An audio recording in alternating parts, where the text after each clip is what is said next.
What is up to all the good people across America and the good people all across this world? Matthew here. I'm on like day 13, 14 now of kicking fentanyl, cold turkey. And damn, I had a rough night last night, just like bouncing off the bed, dude. God, this shit is the devil. I'll get through it. I've been through it before and I'll get through it again. This is the last time. This is the last time because I'm finally opening up my mouth, dude. I'm not going back to that. In order for me not to go back to that, I need to do this. Like I said, I know people are going to judge me, but fuck them. Fuck them. You know what I mean? I'm saving my life. I'm saving my life. I'm not sticking another needle. I ain't stuck a needle in my arm in fucking shit, at least, yeah, a long time. At least 5 years now, 4 years. I had actually, no, that's not true. I was shooting opium I was shooting raw opium for a little bit, but not much, only for like a week. And that was the first time, and I was like, "What the fuck are you doing, dude? You ain't touched a needle in fucking 5, 6 years. Why would you start anyway?" So, in the one video, I said that I knew Cesar well, and then I said I didn't know him well. What I meant is I did. I knew what they were all about, but I didn't know him well. You know what I mean? I didn't know. I knew. Yeah, I knew that they were, heavy hitters with the cartel. I knew that they were running a drug trafficking ring out of Mexico, and I knew like I said, I hung out with them, but I didn't, it wasn't like a best friend or nothing, you know what I mean? So I didn't know them well, like, you know what I mean? They weren't brothers to me or nothing. I always got vibes of like, hell, these two guys are fucking, I didn't trust any of them. I just could tell. And I had my own cartel connections. Those weren't my connections. They were the connections of that intermediate dude. And, it was a marijuana syndicate, and I just moved. Not even a lot of, I don't know, 10 pounds a week. You know what I mean? It wasn't huge back then. At that time period, at least not for me. I like I said, man, I never wanted that life, dude. And I could have gone off and got heavy in the cartel. I didn't start doing that until after I was on the other side of a heroin needle. And where it started, well, let me not go off on a tangent. But first, I want to make it clear, like everything I'm saying, I am in no way glorifying. I am in no way saying that I was the biggest or the baddest or anything like that, because I wasn't. I never wanted to be the biggest, because I realized, dude, if you are the biggest, you have a huge target on your back. I wanted to go, I knew how big I wanted to go, and that was it. And I didn't want to go any bigger than that, because I knew once you go past that level, you are going to get on the federal, the radar of the federal government. And I employed a lot of tactics, like the same type of stuff that governments employ, you know what I mean, with intelligence agencies. I did a lot of different things to throw off, like I got caught up in investigations, with Phoenix police officers, with Phoenix PD, with Glendale PD, with other investigations many times. And because of the way I carried myself, that I looked like just another junkie, they were never, I kept showing up in all these investigations, and I'm sure they had to be like, who the fuck is this guy? Because he's popping up in every investigation, but he drives a piece of shit truck and he looks like just an average junkie. But in the whole time, I was the one supplying, a lot on a lot of those investigations. I was the one that was supplying the drugs, and it is what it is. Not all of them, but some of them, yeah. And the other times they had me. They had me. If they would have just pushed harder, if they would have searched harder, torn through my truck, if they would have done things, they would have had me. One time they had me with a couple ounces of heroin on me, and another time they had this was when I was getting out of it, but I still had a lot of weight that I needed to move, because I was like, dude, this is it. I'm going, this is the last of it, and I wasn't going to just flush it down the toilet. And I said, once it's done, I will never pick up again. But this one time, it's a whole nother story, but yeah, they had me in the back of a Phoenix SUV, and in my ass crack, I had about 2 ounces of heroin and about 200 or maybe 2 to 400 blue oxyfentanyl pills.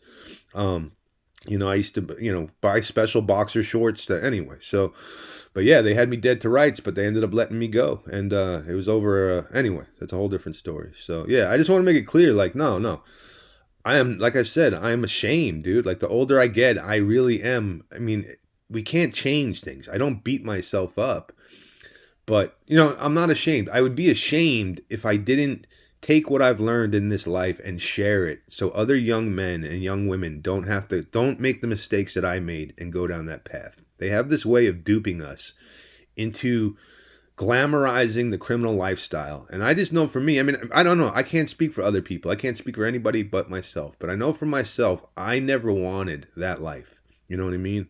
I felt like at the time I didn't have a choice. Looking back now, I had a choice. You know, we learned that as a very young child. We were all granted with free will. And I look back now and I could have, you know what I mean? It was my ego. It was my bad programming. It was all of it, you know what I mean? But I could have, you know what I mean? Like, as a human being, what do we really need? We need food, water, shelter, some warmth. Other than that, a place to shit and piss, you know what I mean? Other than that, that's all we really need. And at any time, I could have just walked away.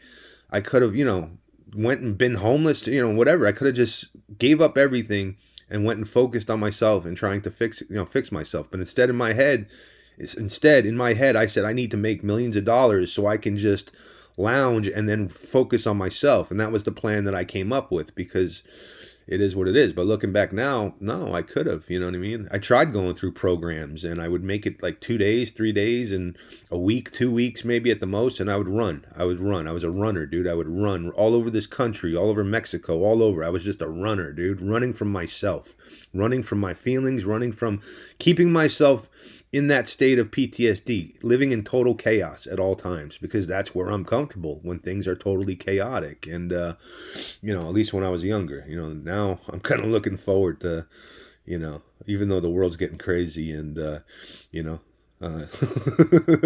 maybe everything happened for a reason. We'll see. You know, I don't know. But yeah, I just want to make it clear, like, no, dude, I'm nothing. I am absolutely nothing, and I am nobody. I am absolutely nobody. You know what I mean? I'm not, you know, the biggest, the baddest, the toughest. You know what I mean? I'm just a human being, just another human being. That's it. So, you know, yeah. And like I said, I mean, they dupe us into thinking, you know, like a real man is a bad, you know, a man that's capable of, you know, a predatory man, a man that is capable of doing all this heinous stuff without feeling anything about it. No, dude, no.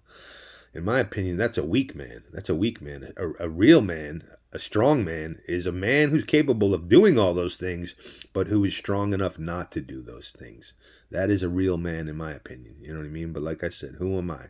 Take it with a grain of salt. But that's just for me, my beliefs, you know, and I'm entitled to having my beliefs, you know. You have your beliefs. So, anyway, so, yeah.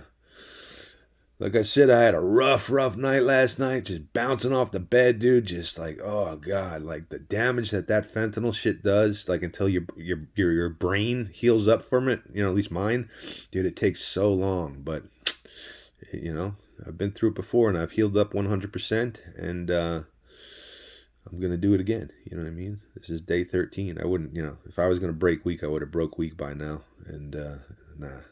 I've done this. This is going to be the 5th time now that I've kicked fentanyl cold turkey, and my habit's tiny compared to what the first 2 times.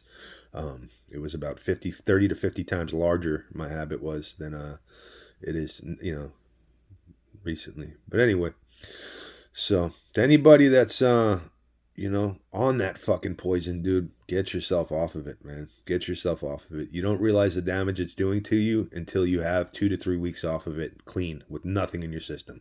You know what I mean? If you're on methadone or Suboxone, you're just transferring, you know, one drug to the next, and you're not going to feel the damage that it's done because it's going to mask it. But, you know, the human body, you know what I mean, is a miraculous thing, and it has an ability to heal itself. And, you know, as long as you let it. So, you know, find your inner strength, you know, find deep down, dude, dig down as deep as you can and find your strength. You know what I mean? Trust in something greater than yourself and get off of that fucking poison, you know what I mean?